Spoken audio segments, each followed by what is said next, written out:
What's up, everybody, and welcome to the Early Edge. A very happy Tuesday to all those who celebrate being 23 days away from NFL kickoff, otherwise known as Quinton Jammer days away. Put your favorite 23 in the chat. I see it's already buzzing.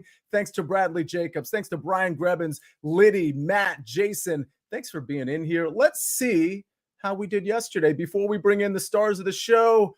4-2. Well, we had a correlated play on the Cardinals fading the Reds. And if that one had come in, we would have gone 6-0, but we didn't. But 4-2, we will certainly take. We even have a plus money play in there. So a winning day, but we're always trying to do better. And on a Tuesday, we're doing that with the stars of the show. Matt Sniper. We got Amags. We got Buckets. And Sniper, I noticed you in the chat here. See, Buckets is already getting ready for BPE Friday, which I absolutely love. Devin Hester days away. You promised us you'd throw a bear in there every time you're on. Plus, you got to give props because he just made the Hall of Fame. So it's, kind of continue to give him the spotlight a little bit here this summer. A little flex on my part. I had a chance to interview Devin Hester with a counterpart of mine, Jason Mizrahi. We interviewed Devin Hester a few years back. Super nice guy. He had some really cool stories about Sean Taylor, my favorite player. And when we're 21 days away, you better believe I'll be shouting him out. But again, put your favorite 23 in there. We got a lot of picks. We got a lot of baseball to talk about. We got a lot of soccer to talk about. Hey, Mags, I want to start with you. Does the Braves hat mean we're tipping the Braves today? Yeah, your mic's going a little haywire. Just heads up. Yes. Got it. Go ahead. Hey, Mags, what is it a Braves play today? It is a Braves play today. And we were talking about it in the chat right before the show, and Bucket says he likes player X. I won't say who for a home run. I'm just surprised he doesn't like my guy, who I thought was his guy in Jorge Soler in the revenge game too. He just got traded from San Fran, now on the Braves and back in San Fran. A little bit disappointed in Buckets, but we'll see what my pick comes with. Well, this is very interesting because I wasn't aware that Buckets had a home run pick, but I'll say this, whatever it is, I think we know to parlay it with Jorge Soler. And I don't know, maybe you just tipped your hand a little bit to a Jorge Soler play. Let's just get into it. Let's get into the picks. Buckets, I don't know if you're giving us a home run prop now, never, or sometime later in the show, but I know that you have soccer picks. So start us with that. Man, hearing someone say they're disappointed in me is not new to me, Sia, so I could bounce that off like it's absolutely nothing. I'll give us 2 soccer plays, and then I'll give us a little sweet going the yard play as well. For the soccer plays, though, we're going to the exact same thing we cashed last time this team played. Fenerbahce is hosting Lille in the Champions League, and anytime you see Fenerbahce playing, if both teams to score is under -150, you play it. I don't care if they're playing Man City. I don't care if they're playing Lille. I don't care if they're playing my little 4-year-old niece's outdoor whatever team. Fenerbahce scores goals and they concede goals. It is what Fenerbahce does. I'm taking both teams to score at -130. Fener is down in aggregate scores or aggregate goals, which means they have to go for goals here. And they are too leaky defensively to stop this Lille side from scoring. A little bit of juice here. But again, I'd play this at -150 without a second thought. Then for the second match, we're going to the EFL Cup. So we're going to start seeing some big English teams playing once again. But I'm looking at this matchup between League 2 side Carlisle United taking on Championship side Stoke City. And I'm taking over 2.5 goals here in this one. Again, a little bit of juice at -130. But the reason I'm targeting these plays are because these lines aren't right. These should be -165, -170. And I would still play them if they were. Over 2.5 goals is a great look here because Stoke City could cover this by themselves. This is a team that when they play weaker opposition, they like to rack up goals. They like to hit 3 or 4 in the first half. But with Carlisle being at home, I wouldn't be shocked if they contribute to the goal sheet as well. So give me goals in the second match later this afternoon. And I will give a home run prop for everyone here because Amag so brutally stole my Jorge Soler pick that I was, of course, going to give out. And I'm going to switch it up here a bit here and go with the LA Dodgers. And I'm looking at Mookie Betts. And the only reason I'm looking at Mookie Betts is because that is just such a fun name to say. And every year I forget that he exists until I hear the word Mookie and I go, that's amazing. He'll get a home run for sure. That's my reasoning. I'm sticking to it. It's a fun baseball name to say. Instead of, I'll tell you this, for those of you baseball diehards out there, and Amags and Snyder, you might want to go back to like the 80s and the 90s for this one. Buckets, you too, since I know you're such a baseball savant. There's always like every decade, there's like 5 to 10 really fun baseball names. Mookie Betts, certainly one of them in this era, but you go back to the 80s and 90s, early 2000s. A lot of fun baseball names. So if you have a fun baseball name or you want to pay homage to an old school baseball guy, put that in the chat as well. I got to ask you, Buckets, if anybody's following you on Twitter, they know that you are literally, not as we speak, but day by day, you are training to be an Olympian. The first step, Buckets, I got to tell you, because the content is amazing, and I see you're like actually really going for this. It's really cool. But the first step in being an Olympian is being able to spell Olympian. Maybe Agreed. we have another go at it. There's a Y in that word that you typed under your name. Did you know that? Oh, I forgot that I had a title under my name. I thought you were just saying in general. Yeah, that does look wrong. I'm gonna go off camera and fix this. See, I'll be right back. Okay. Yeah, actually, I kind of prefer you keep it there. In the meantime, random fun names: Sixto Lezcano, Buddy Biancalana. Those were two that just came right off the top of my head. Wow, I bet you the chat is going to have. By the way, Japan wants to know: is this Mookie Betts play dice approved, or you just went off the board here? No dice, right? No, there's no dice. I saw Amags tweeted about Mookie Betts the other day, and I said, Mookie, what a name. I got to remember that. I forgot yesterday, so now I'm bringing it back today. All right. Well, if you want to make that play, you know where to do it. We're going to get to all the rest of the picks, but I do have to remind you, new BetMGM customers can sign up today and get up to $1,500 in bonus bets. Just place your first wager of at least $10, and you'll receive up to $1,500 instantly. If your bet loses with bonus code EDGE, that's bonus code EDGE, EDGE. All right, we got 2 picks from Amags. We got 2 picks from the Sniper. I've got a golf future to give out. We're going to do it all right after this message from our partners.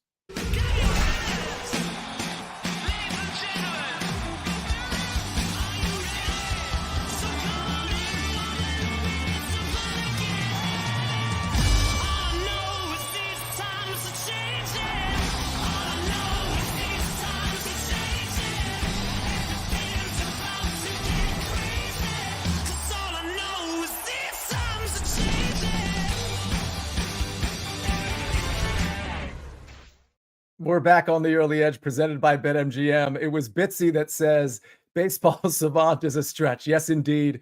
Definitely being ironic there with the handing that to Buckets. But I got to say, 2 people nominated Coco Crisp. That is one of the all-time sports and baseball names. Snug the Cat and Clayton Chu, which is also kind of a cool name. You nominated Coco Crisp. Mickey Tettleton from Farzad. I absolutely love that. Oil Can Boyd from Lee Brown. That one's a first ballot. Daryl Strawberry, of course, is a solid one. Cesar Geronimo. And then we've got Mark Lemke. I don't know who Cesar Geronimo is, full disclosure. Mark Lemke, Brave. I like that one as well. Love these old school baseball names. All right, let's get some new school baseball picks. Mags, we're going to start with you. You got a couple of them, and I think at least one of them includes the aforementioned Jorge Soler. You don't have to start there, but let's talk about your 2 picks. It does include Jorge Soler. I'll get to that in a second. But first off, a couple names that I always loved growing up playing video games and whatnot. Chuck Knobloch and that Oil Can Boyd one is just an awesome pull. I love that name. So Chuck Knobloch was always one of my favorites name-wise. I will say, though, I like a couple of these plays here for some of the pitchers we've already seen in the chat. A couple people talk about Michael King to record a win. That one does seem pretty good. But one that I'm going with, I already put it out on the website on SportsLine. It's Jake Irvin under 17.5 outs here. So all we need him to do is not finish 6 innings. That's something that he hasn't done in his previous 3 starts. And he's been a little bit spotty, especially of late. And when you look at this other side with the Orioles team, coming off that 10-game road trip, it was kind of a big deal for them to now get back home, get reset after a day off. They come into this game and they always are going to push a bunch of lefties as long as they're not facing a lefty. That's kind of the side that's given Jake Irvin the trouble. A 1.27 whip against lefties this year. I think that those lefties can do enough to push Jake Irvin out of the game before he finishes 6 innings tonight. So take the under there. Shop around, though. I think it was DK was around -120. MGM had a better number too. So, don't pay that -145 that you see on the site. Secondly, you saw the hat. We mentioned him a little bit earlier. Jorge Soler, we're going to get him, usually it seems now he's going to be the top of the lineup for the Braves. And I like that spot. Look, last night, Blake Snell, even against Blake Snell, where he had a bunch of strikeouts and much of the lineup for the Braves struggled, Jorge Soler was only 0 for 2. He had a couple of walks in that game. So it's actually really not that disappointing of an effort when you look at it just from a purely baseball perspective. 0 for 2, on base a couple times, worked a couple of counts. And when you look at the games before that, 6-game hit streak, he had 3 straight games with at least a home run when he was in Colorado. I like this game against Kyle Harrison for him to get back on track with some of those hits. You're only going over 1.5 here. I like that look. You don't have to go for 2.5. 1.5 at a really playable price. You're going to be near the top of the lineup for the away team. You have a guy that over the last few seasons has crushed lefties, 275 or better average against lefties. He's doing some damage with the power as well. So I like Soler to at least get us 2 hit run and RBI tonight. All right, Soler. Glad he's back on the show. I'm shocked it's not courtesy of Buckets. Rick Funcannon. I'm shocked too. Yeah. I can't believe he didn't. And you know what? Tonight, for that 1.5, I would not be surprised if he puts a ball where they don't come back, and that's how we cash it. I mean, Buckets, go ahead. I think I might have to do the Mookie Soler parlay. First of all, absolutely. If you're not putting a cup of coffee on the Mookie Soler, Amag's, Buckets, best friend forever collab, you're doing something wrong. But what I will say, and this is an honest mistake, I know sometimes people say, Buckets, I can't tell what's a bit and what's reality. First of all, I can't either. But when I was looking for my home run prop this morning, I checked the San Francisco 49ers, Giants. Whoops. I checked the Giants and I couldn't find Soler, so I assumed he was injured. Completely forgot he got retraded, even though we've talked about it 3 times. Didn't even check the Braves. It happens.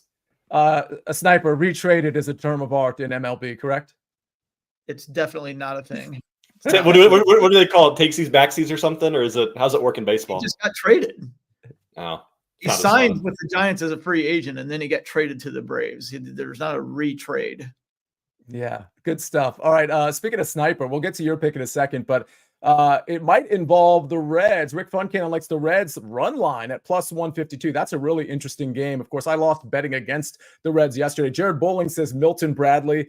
That is an absolute all-timer. Bucky Dent is one from Steve. There's a better one in there now, though. Oh, Razor is there? Shines. Which one is it? Razor Shines.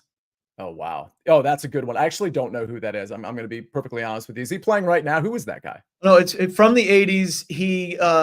He came up for a little bit with the Expos, but I mostly know him because AAA affiliate Indianapolis, the Indianapolis Indians, he's a legend here in the Indianapolis area. He was like a AAA star, and he owned a cup of coffee in the bigs. But yeah, 80s though. Yeah, okay, Buckets, relax. Speaking of the 80s, maybe the 70s too, Goose Gossage is one from Dean. That is a very good one. Yes, Buckets, that's a real name. All right, let's get to some names for golf. I'm just going to be really quick with my play because we're going to talk a lot more about this on the early wedge tonight with me, EC, and Patrick McDonald. I'm going to do an outright like I did last Monday with Billy Horschel, which looked like it had some legs. I mean, I had him as a first-round leader as well. He was second in the first-round leader department, and then he kind of faded on Saturday for the outright at 25-1. I'm going 20-1 on Patrick Cantlay, but here's the catch. I'm doing it in the without Scotty Scheffler market because I do think Scotty Scheffler is going to win this tournament, and BetMGM is offering the best price on Patrick Cantlay in the without Scotty Scheffler market. It's 20-1 plus 2,000 is pretty good when you consider other sites have Patrick Cantlay at 20-1 with Scotty Scheffler. There's a huge difference in win with or without in terms of the win market. So at BetMGM, you can still get him. It was 22-1 last night. It's plus 2,000 now, which is still a good number. Patrick Cantlay hasn't been on people's radar, including mine lately, but the recent form's starting to come around. If you look at his last couple of tournaments, including his last major where he finished third, the last time he played on this course, which was last year, he lost in a playoff to Lucas Glover. So things are starting to point in the right direction. We know one thing about Patrick Cantlay. He starts to warm up when the FedEx Cup playoffs start. You take Scotty Scheffler out of it, and I think he's up there, not with Xander Schauffele necessarily, but he's right in that next tier, in my opinion, in terms of how he's emerging. So again, way more on this on the early wedge tonight with me, Patrick McDonald, and Eric Cohen at 7 o'clock. We got our best bets. We got our matchups. We got our top 20s, our finishing positions, you name it, first-round leaders. We're going to have it on our FedEx St. Jude Championship Best Bets show. Shout out to Eric Cohen, who hit the outright of Aaron Rye last week. All right, let's move on to Sniper. Sniper, there's some people in the chat that are liking Hunter Green and the Reds for good reason. I know that's one of your 2 picks. Let's start with that one, perhaps. Yeah, I've definitely got some camaraderie in the chat here. Little synergy going on there. Yeah, we'll start with the Reds. I saw them as high as minus 135 last night, just straight up on the money line. I found them as low as minus 124, and that's actually what I posted on SportsLine last night. So hopefully some people saw that before it started to rise a little bit. Absolutely love the Reds in this spot. They got the 6-1 win last night over a reeling Cardinals team that is a lackluster 12-17 since July 8th. They actually have a negative 36 run differential on the road. On the flip side, the Reds have won 4 of their last 5 Hunter Green starts, and he has a 1.03 ERA since the start of July. So Hunter Green on the hill against a mediocre right now Cardinals team, kind of reeling. At home in Cincinnati, I love the Reds in this one. Minus 124 is not too much juice at all. Like I said, you might have to go up to minus 135 if you feel comfortable with that. I'd be okay with that, but I found it that low last night. Also going to go out to San Diego, to the hottest team in the second half in baseball. The Padres are 17-4 since the All-Star break, firing on all cylinders. Offense was a little lackluster last night. They got the win late. I don't think they're going to get held down again Tuesday. They're facing Luis Ortiz of the Pirates, 7.16 ERA in his last 3 starts, and that includes a start against the Padres where they knocked him around for 4 runs early in that game. Michael King was hit by the Pirates last time out, but the Pirates don't have that good of an offense. I expect his stuff to be a lot better. He will hold them down.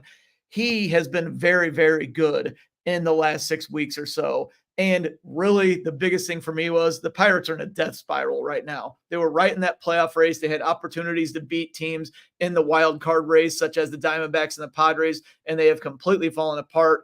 After that close game last night, I like the Padres to run away with this one, so we're going to take them on the run line at plus money. All right, I love it. And Robert S. says he likes the Marlins team total over 3.5, but wait a minute here. Buckets wants to lose a showdown. Oh, no. Is that what this is? Well, I mean, he's kind of on a roll. He's beaten me twice in a row. I just want to say, Sniper, out of respect to you, because, I love you so much, I'm kind of on I believe they call it a heater in the sports betting world. I have taken down, wrong way, this guy twice in a row now, and I'm looking at this Padres side, and I'm just not feeling it. I don't think they got it in them. I don't even need that 1.5. Just give me the money line, and I'm good for this one if you are. Yes, absolutely. Play the music. Jake! Play! It's gonna be a showdown. If Buckets goes 3 in a row, Sniper. Not even taking the run and a half. I mean, anytime you can take the coldest team in baseball against a team that's 17-4 since the All-Star break, I guess you got to do it. Right? The White Sox were the coldest team in baseball before I got my mitts on them. So I'm just saying, I'm here for it. Hey, Bucket, if you win 5 of these in a row, so you'd have to win. Well, let's say 4. If you win 4 of these in a row, I'm going to try to convince Jake to have you open the show on whatever that next day is, an intro, everybody. If you can manage 4, you're willing to do that? I am, but Matt Sniper also has to get a bucket tattoo as well. Yeah. Ooh, that's interesting. Well, maybe if you get 5 in a row, which Sniper will never. I sure as hell wouldn't do a bucket one. All right, Amags, I know you had some follow-up on potentially a baseball lean or a play. What you got? Saw somebody mention it in the chat here. Kansas City, I think they had money line or minus 1.5. Another name, kind of to the name thing that we're doing here, a great name that is, I believe, making his MLB debut here today is Zebby Matthews. Awesome name. And when you look at the when you look at the stats from like under MLB or even under AAA, they look really good. But when he came up to AAA, 4 starts here, just some awful numbers: 19 innings, 12 runs, 24 hits. Now you take another big step up to MLB action today against that KC team. I just think that that's going to be really tough. So I would not have a problem backing even the team total over 3.5. I played minus 150 on DraftKings a little earlier. I don't know where it's at now, but I would take money line minus 1.5 or the team total. If I can just piggyback on the general point there, if you talk to any minor league scouts or whatever, which I've done extensively through the years, they always say the biggest transition is AA to AAA. Because it's such a leap up in competition. And so many guys in AAA, such as Razor Shines back in the 80s, I'll bring that back.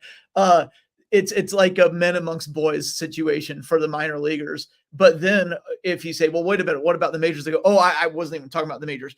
The biggest leap you can take is then from AAA to the majors. And some guys just can't do it.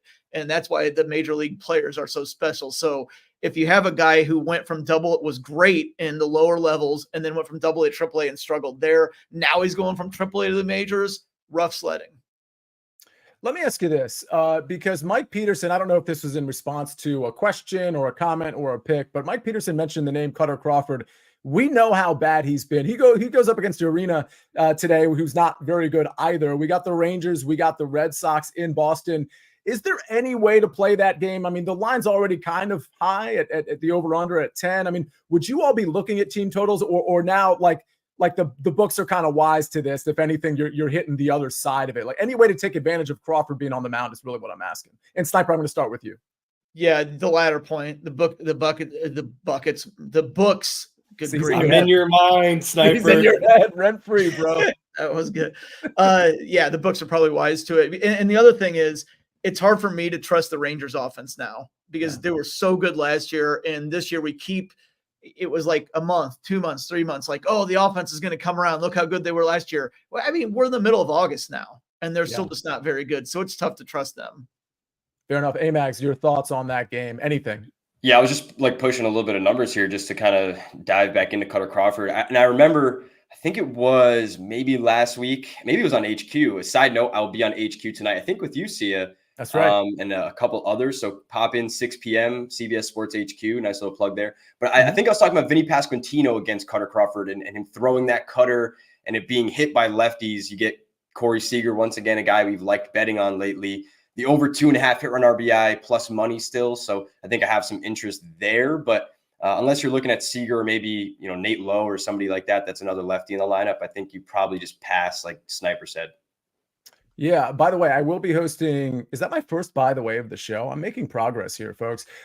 6 to 7, I host SportsLine. We're going to be talking a lot of baseball and NFL, college football as well. Amags, among many others, are going to join me between 6 and 7 on CBS Sports HQ. I also want to say for you fantasy football fans out there, the Fantasy Football Today folks are doing something pretty great for St. Jude. We're basically doing 12 different leagues with 12 different league managers. I am one of them. I did this last year. It's $250 to join the league, but all of that goes to St. Jude, and we have this big tournament, and everybody who makes it out of the bracket goes against each other. Jamie Eisenberg has one. Adam Azer has one. Dave Rich, you can sign up. Katie Mox has one. You can sign up for theirs too. Mine's not full yet. We just put the sale out yesterday at 8:00 last night. So if you're interested in that, go to Fantasy Football Today. You'll see the link. Go to my page. You'll see the link. I'll promote it. You can message me if you're interested in being in it. But again, that all goes to St. Jude. There's going to be a lot of money raised for St. Jude this month in particular as we go to and through fantasy football season. So again, look out for that.